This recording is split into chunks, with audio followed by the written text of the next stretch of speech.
Еңбекші ауданы прокуратурасының ұйымдастыруымен бақылау іс-шарасы негізінде пробация жергілікті полиция қызметінің есебінде тұрған тұлғалардың тұрғылықты мекен-жайы бойынша тексеру жұмыстарын жүргізетін боламыз.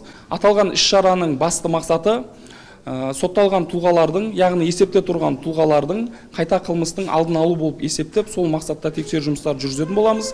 Бұл жерде сотталған тұлғалардың тұрғын үй жайларына бара отырып, олардың әлеуметтік жағдайын көріп, егер олар төмен жағдайда болған жағдайда түрлі жаңа көмектер көрсетілетін болады. Сонымен қатар сот үкімде көрсетілген жаңағы шығындар болған жағдайда сот орындаушыларымен оны өндіру мақсатында, яғни жағдайлар жеткілікті болса, соны өндіру мақсаттары жүргізілетін болады.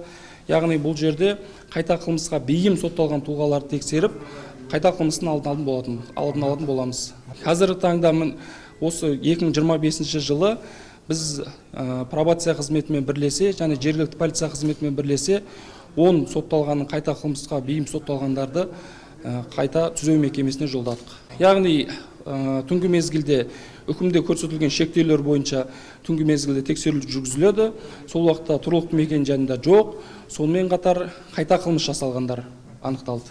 Енді бұл жерде браслеттің басты мақсаты қайта қылмысқа бейім сотталғандарға тағылады. Ол жерде ол ешқандай ыңғайсыздық танытпайды, яғни шағымдар түскен жоқ. Ол жаңа браслет арқылы біз ол сотталғандардың қай жерде жүргенін, қайда тұрғанын бәрін сол арқылы көріп отырамыз, қадағалап отырамыз. Ол 24 сағат бойы пробация қызмет тағып бергеннен өзінің жаңағы тәуекел дәрежесіне қарай, егер қайта қылмысқа бейім түзелу жолына түскен жағдайда ары қарай ауыстыру мәселесі қарастырылатын болады. Шымкент қаласының прокуратурасының бастауымен онымен қоса жергілікті атқарушы органдар жұмылдырылып, бақылау атты іс-шарасы жүргізіліп жатыр бүгінгі таңда. Еңбекші ауданында қазіргі таңда пробация қызметінде 270-ге жуық сотталған азамат есепте тұрады. Таңда бақылау атты іс-шара барысында 33 сотталған қайта қылмысқа бейім солардың тұрғылықты мекен-жайлары тексерілді. Одан бөлек олар жаңағыдай ақпараттық жүйе бойынша тұрғылықты мекен-жайына тіркелген немесе басқа да әкімшілік құқық бұзушылықтар жасалғаны бойынша тексерілді. Осы кемшіліктері анықталған сотталғандар, яғни 5 сотталған азамат бүгінгі таңда жаза өтеу ережесі қаскөйлікпен бұзғаны үшін бас бостандығын айыру мекемесіне қайтаруға ұсыныс енгізілді. Одан бөлек 33 сотталғанға қатысты пробация қызметі электрондық бақылау құрылғысын орнатқан болатын аяғына.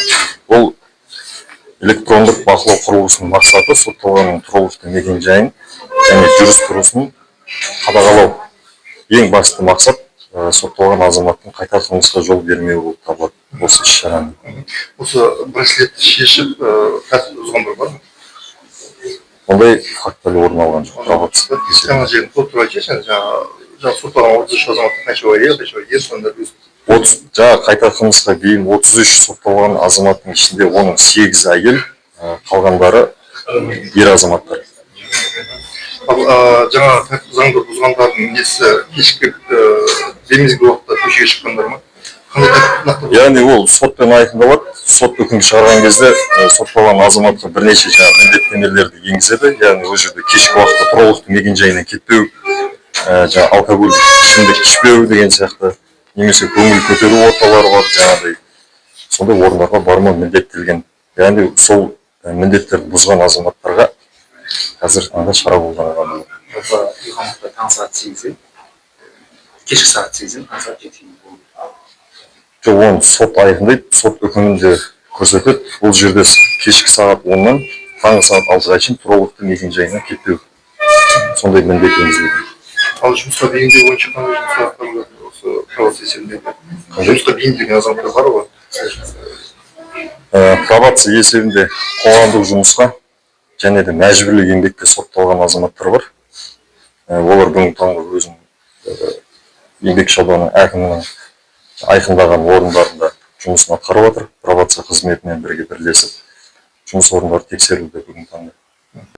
Кешке жаңағыдай сағат 9-дан кейін үйден шықпай, ешқандай қылмыс жасамай, тыныш жүруге қолғанымыз, сол бойынша ашып айтады. Тыныш жүріп негізі. Жалпы қандай не жасаған, заң бұзушылық жасаған, қандай статьямен қазір? Бір қателік болған осы бір уақыт болған. ондай емес. Қандай қателік және қанша жылға соны былай айта бер, мен 3,5 жылда, бірақ қандай қателік екені андай ғой. В общем, бұзықтық жасады, в общем, негізі. Қателік болып қалды, сондай болып қалды. Абайсызда неден пенде болған екен болып қалды.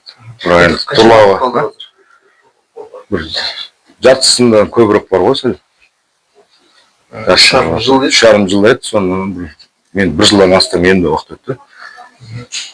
Енді мына 8-ден кейін жаңағыдай қадағалау, иә?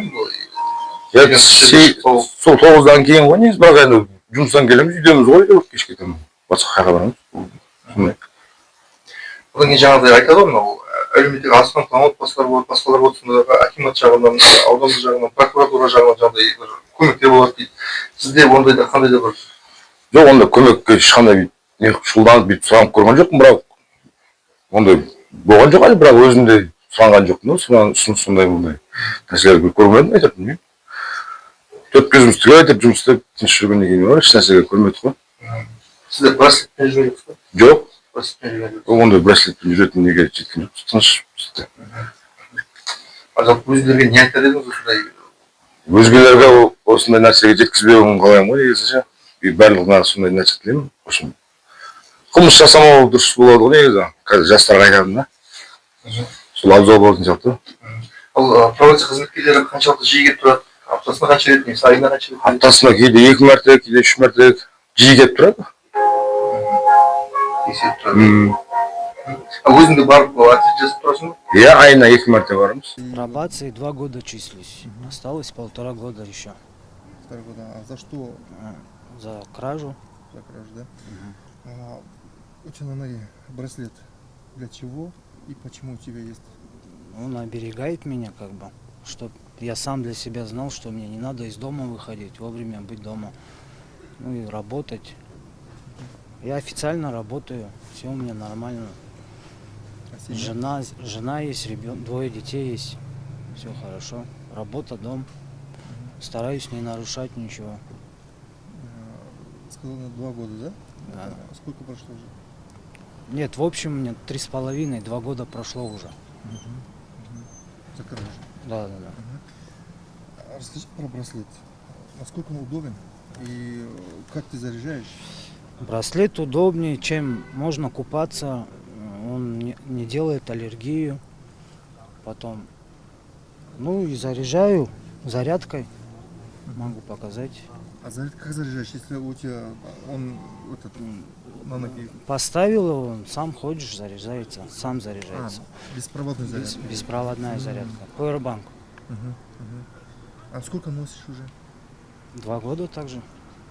2 года носишь? Да. Не раздражает? Там, Нет, нормально все. Не нервирует? Нет. Ну поначалу чуть-чуть неприятные ощущения были, сейчас нормально уже привык. Нормально все. А домашний как относится к этому? Нормально относятся, уже привыкли тоже. Да, все хорошо.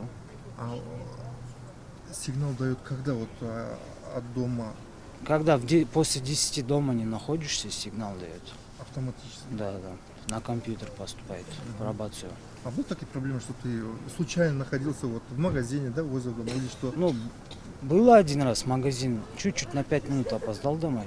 Было, да, такое, что он среагировал. А ответственные приехали? Да, приехали, все. Объяснительную работу провели, да. Объяснительную написал, что я опоздал. А кем работаешь сейчас? Монтажником в фирме ТО СБ Азия. Давно? Да, вот уже год.